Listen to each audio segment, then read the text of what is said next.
સુરતના લિંબાયત વિસ્તારના ભાવનાનગરમાં રહેતા 6 વર્ષીય અફાનનો પ્રથમ રોજો પૂર્ણ શ્રદ્ધા અને સંયમનું અનોખું ઉદાહરણ. પવિત્ર રમઝાન માસ એટલે ઇબાદત અને આત્મસંયમનો પર્વ અને પવિત્ર માસના સુરતના લિંબાયત ભાવનાનગર વિસ્તારમાં રહેતા અફાન ઇરફાન પઠાણના 6 વર્ષીય અફાન પોતાનો જીવનનો પ્રથમ રોજો પૂર્ણ કરી સમાજ સામે ભક્તિ ઉત્તમ ઉદાહરણ પૂરું પાડ્યું છે.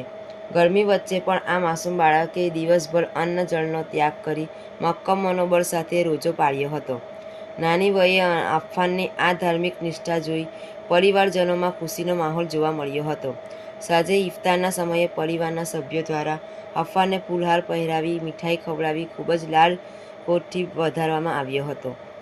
આ ભાવુક ક્ષણે અફાન ખુદાની બાદગાહમાં દેશ અને દુનિયામાં શાંતિ જળવાઈ રહે, પોતાના માતા પિતાનું સ્વાસ્થ્ય સારું રહે, પોતાનું ભવિષ્ય ઉજ્જવળ બને તેવી વિશેષ દુઆઓ માંગી હતી. ઇરફાનભાઈના પરિવારે જણાવ્યું હતું કે અફાનનો આ પ્રથમ રોજો તેમના માટે ગર્વની ક્ષણ છે અને તેનાથી બાળકના સંસ્કાર અને ધૈર્યનો ગુણો કેળવશે.